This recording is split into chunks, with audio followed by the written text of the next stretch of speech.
My name is Jose Varghese. I look after technical delivery for Paladion Managed Security Services.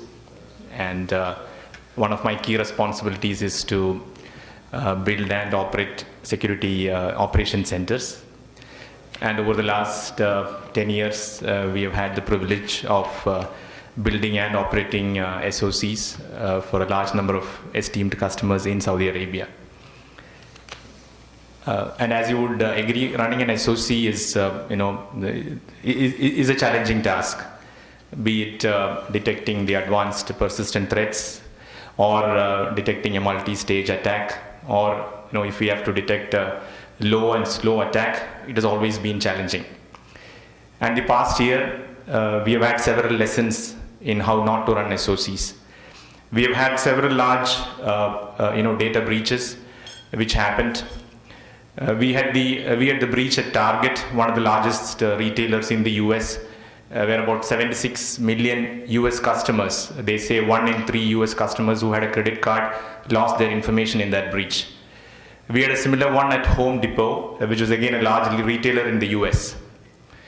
And just when we were about to write it off as irresponsible handling of credit card data by retailers who probably don't have too much of a focus on securing data, we got a shock when we realized that an equal amount of data was stolen from JP Morgan, one of the largest banks in the US, one of the banks which officially went on record saying that they spend 250 million USD per year on security. So some of these breaches have been investigated. The how it happened, why it happened have been made public, especially in the case of Target. So we know that Target was breached because one of their service providers who was managing the heating and ventilation systems had a phishing attack. They got a user ID password of somebody who had access to one of the systems on Target. From then they went on to put a malware on the POS machines and then exfiltrated about 40 GB of data over a period of 17 days. So a lot of data is available on all these breaches. Now, if you look at some of the common observations or conclusions that we can draw from these breaches, or should I say some of the learnings that we have, all of these organizations had a very clear understanding of their security requirements. It's not that these breaches happened at places where the security requirements or the regulatory requirements or the certification requirements were not clear to the stakeholders. They had good clarity on what had to be secured. They had spent a lot of money on securing it. Still they got breached. In fact, Target was PCI DSS certified. And JP Morgan, based out of US, is probably under a high amount of regulation. And there were significant business losses. We're not talking about technical problems. The Target CEO had to step down after the breach was, the breach report was filed. So if you see, there's been significant loss of data, lot of loss of money in terms of penalties and fraud remuneration for customers who lost this data. So all of these, have very dangerous, implications. And as I said, all of these companies had security tools in place, the cutting-edge security tools. In fact, we know that Target and JP Morgan had SIEM tools in place. Target also had APT solutions from FireEye. So it's not that they have not spent on, security tools or people. Still, they had a breach. And still they missed all these advanced multi-stage attacks. So it was not, and in many cases, it was said that most of these attacks could have been easily detected and mitigated with the tools in place. So clearly it is not a lack of feature in the tool or the selection of the wrong tool. All of those were already in place. But of course we saw a pattern of no clear ownership on response. In fact, one of the news items mentioned that when the Target attack was happening, the FireEye tool, which was deployed for APT, sent out an alert saying that something suspicious is happening. But because millions of alerts were getting triggered by different tools in Target, the incident response team could not identify this particular alert from the rest, and they missed it. But it was too late. By the time they detected it, 40 GB of data and 76 million credit cards were already with the attacker. So if you see, there are several things which are common, and maybe a few of them we'll be able to identify with our own environments. So clearly the writing is clear. Having a SOC or an SIEM tool or having an APT or a DLP is just not enough. we need to make sure that our tools and processes are getting more intelligent.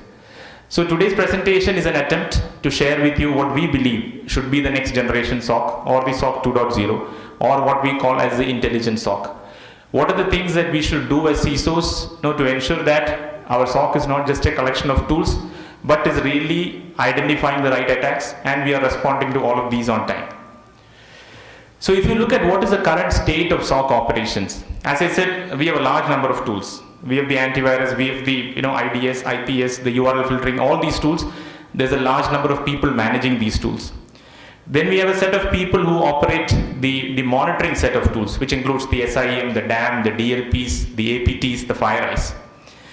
Then we have the set of people who, as we call as, run the vulnerability management solutions. They do the penetration testing, the application security testing, the source code review, all of them. So today, in most places, all of these security programs run in silos. Each of them have their own metrics, each of them have their own objectives and SLAs, and all of these run independently. And there are different stakeholders who look at the data that these tools throw up. First, of course, is the SOC analyst. The SOC analyst is a person who tries to put everything together and provide some kind of prioritization. He tries to tell the IT operations team that this is the first alert that you need to work on. He tries to tell them that this is the most important vulnerability and this has to be fixed immediately compared to the others probably which you can fix after a month. Then we have the IT operations team. They are the recipients of all this information. They are the custodians of the data center. As a security team, we are actually helping them to achieve the goal of securing the assets. And then we have the CISO who oversees, CISO or the CIO who looks at is the security adequate enough, and as somebody pointed out earlier, can I tell my management that we are really secure, or at least how secure are we and where are the gaps. So if you look at a typical enterprise where all these tools are implemented, you have a large number of alerts. I'm just taking a typical scenario. If you have a data center of 500 servers, you will not be at all surprised by this count. You may be having more. You've got an IPS which probably is looking at all your demilitarized zone assets and the internal servers, giving you approximately 25,000 alerts per day. And you have your web application firewalls, you have your DLPs and the FireEyes throwing large amount of information. So if you see, compared to earlier, a large amount of information is coming to the security team. A large amount of information is not really the problem. We will have even more. As somebody said, with the Internet of Things and everybody bringing their own devices, we will have pervasive monitoring. We will have everything from the mobile phones to the administrator terminals to the servers to the endpoints to the tablets being monitored. So we really cannot reduce the amount of data that is going to hit the security operations center. But the big question is, how can we make sense out of this information? Of course, filtering out data is not really the solution. So how do we make sense out of this information so that we don't miss out on what is important? So some of the limitations, as I see it, in our security programs today is, one, most of the security programs run in silos. So we have the security device management team, we have a monitoring team, and we have a vulnerability management team. As I said, all of them work independently. But in today's world, if we are going to work independently, the attacker is going to use it to his advantage. He's sure to notice that our log monitoring team has no idea about what is an open vulnerability in the system. So if he's going to put 10,000 attacks on your server on vulnerabilities which are closed, and he's putting one on an open vulnerability, we would probably be working on those 10,000 and miss that one important one. There's no unified repository of data today. So since there's no unified repository of data, there's very limited correlation that we can do. So when I say correlation, I mean the real correlation between the different attacks that happen, which have to be put together if you need to really catch a multi-stage attack. An attack which happened at the target or an attack which happened at JP Morgan is not something that you can really put in as a rule in one particular product. It's not technically feasible. And the breaches of the last year has really proven it. And then we have the issue of false positives. So there's a huge amount of effort to really identify which is a true positive compared to what is false. Now, false positive is not a problem with the product. The product is working perfectly well, but the product does not know your environment. Now, unless we make the product knowledgeable about our environment, the product will continue to deliver what you bought it for, but it may not be very usable for you. It may not be giving you any more threat intelligence than it was, before it was deployed. And there is a tendency to look at detection more. We all want to find more vulnerabilities. We all want to detect more threats. But actually, when does an organization benefit? It is not when a vulnerability is found, but only when it is mitigated. So today, unless we refocus ourselves to do the remediation, most of these alerts, the same thing happened at Target. The detection tool detected the attack in place, but it was one of the 10,000 attacks, and there was no way to prioritize remediation, that the team who was supposed to stop the attack could not do anything at all.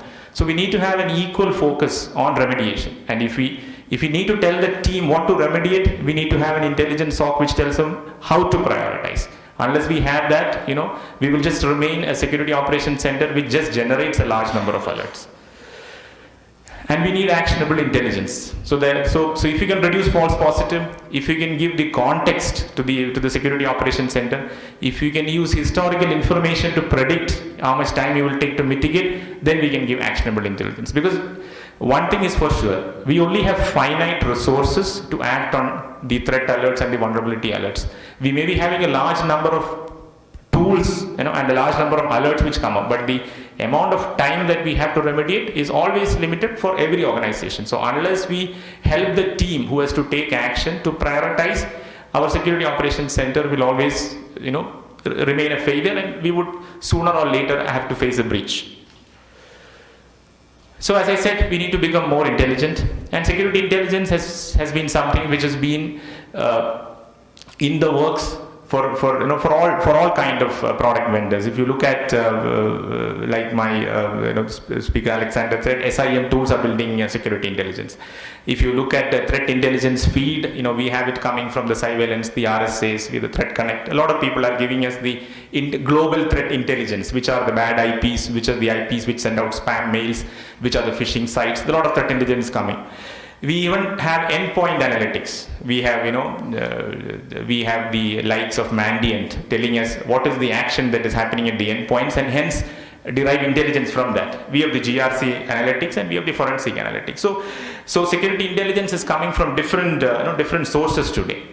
So in our opinion, the intelligence SOC should have both these sides. One is the aggregate and the disaggregate, or some would call it as, one is the predictive analytics and the other is the discovery analytics. So in simpler terms, what I mean by predictive analytics is what you're looking for. You know that administrator login on your SAP server in the middle of the night is definitely something that you should be worried about. You know what you're looking for, so it helps you to prioritize.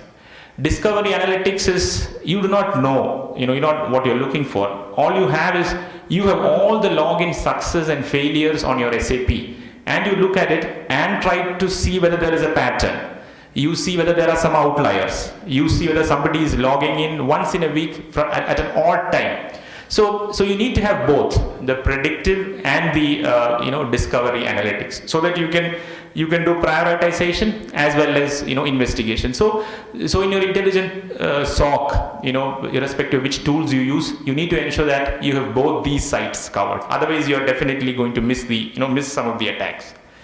And if you look at how the intelligent SOC is going to get built, we still have the products. We have this plethora of products, starting from the monitoring tools, the vulnerability management tools, the security devices. You have raw and filtered data coming from them. Some of them, for example, the SIM and the DLP, we just need to take the alerts out of them.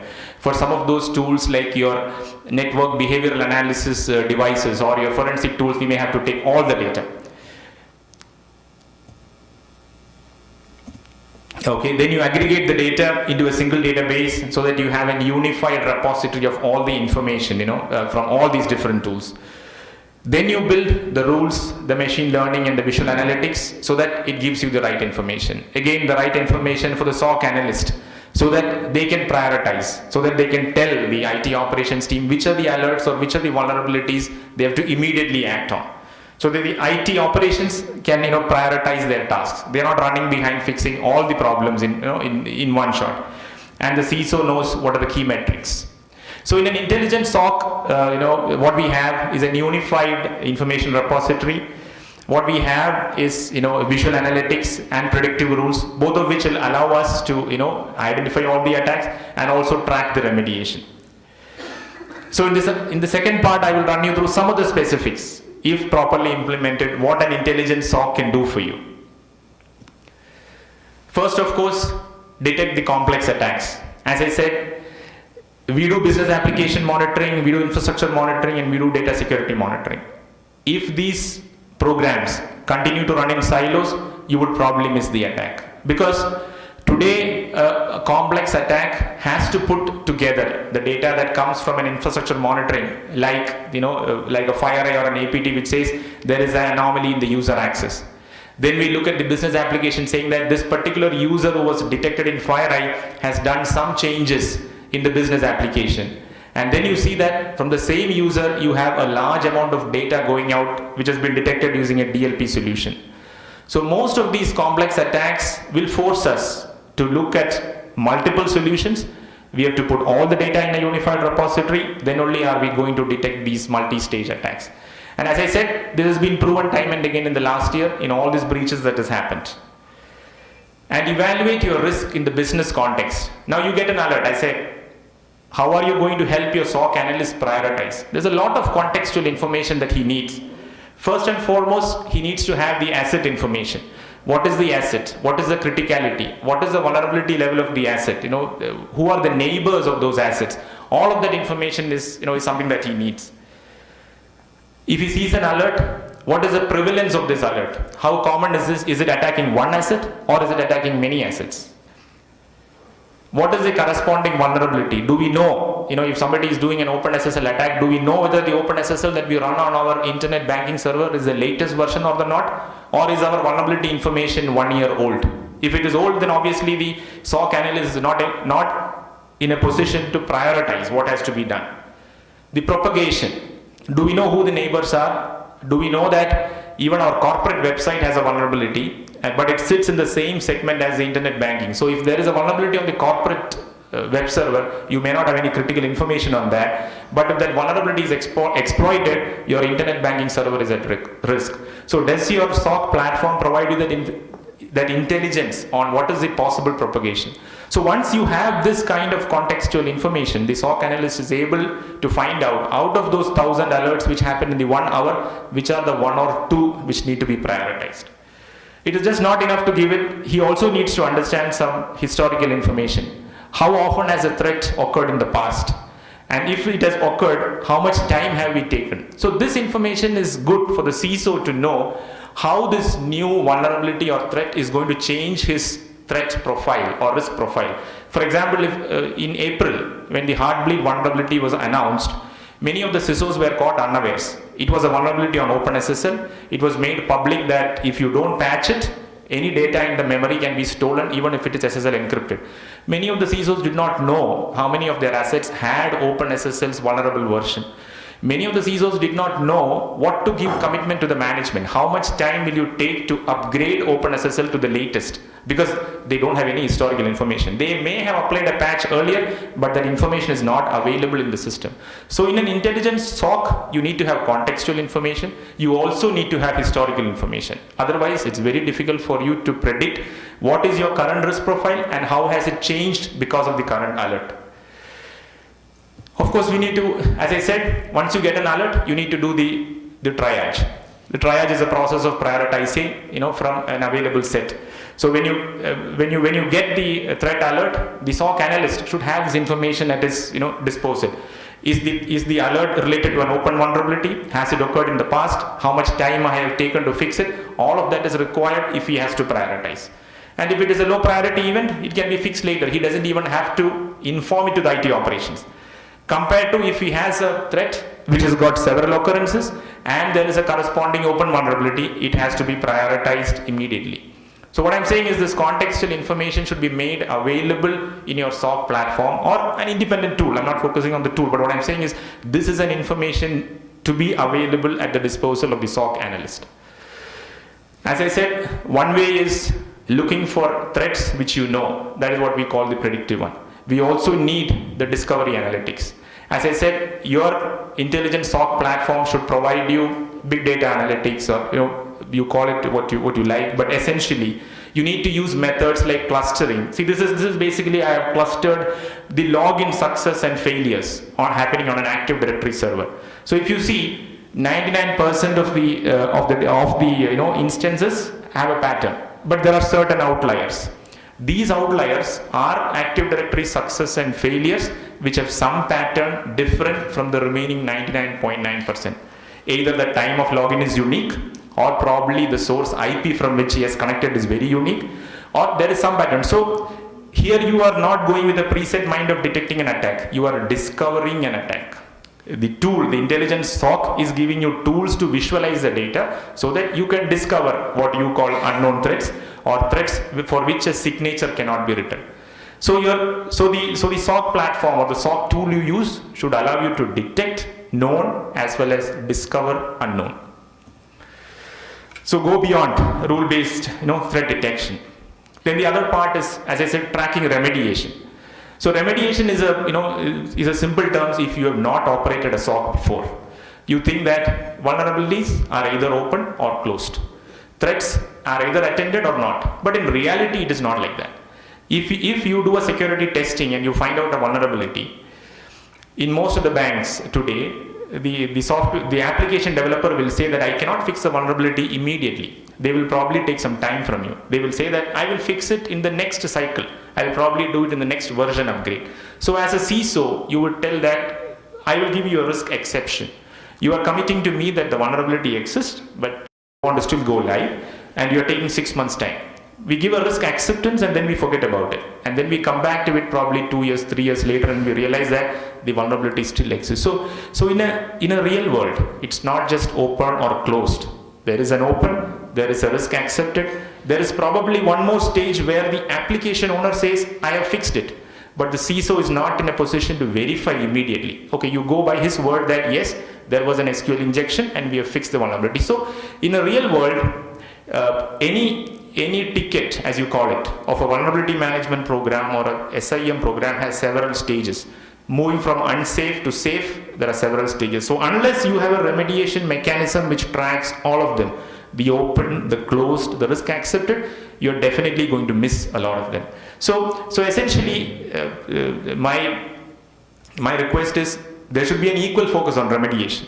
The remediation tool which you use should ensure that everything is getting tracked and that mimics the real world environment of your company and not an idealistic place which says tickets are either safe or unsafe. In reality, it's not like that. It goes through several stages and in every organization. So your ticketing system or your remediation tracking system should mimic that. Otherwise, you will lose the track of remediation and you will get a wake-up call once the vulnerability has been exploited. We also need an asset-centric thing. The SIM tool throws up a lot of alerts. Your vulnerability scanner throws up a lot of alerts. At the end of the day, you have certain assets which you probably call your crown jewels, your SAP server, your internet banking server, or your core banking server. You need to know, or when you sit with the core banking application owner, you need to tell him that here is the core banking server centric view. Here, I'm going to show you in the last 3 months, how many alerts have been raised on the core banking server and how many of them have you closed. I'm also showing you how many open vulnerabilities exist on the core banking server. I'm also telling you from the DLP system, I came to see that there's been a lot of data going in and out of your core banking. All of that you can project in one view, which what we call as an asset-centric risk visualization. If you have it, then you're kind of all in one view when you discuss with the asset owner, saying that this is the problem with your asset. This data might have come from 3 or 4 or 5 tools, it doesn't matter. But in your intelligent SOC, you should have a tool which tells you the asset-centric view, which says this asset is safe or unsafe because of this reason. That is what we need.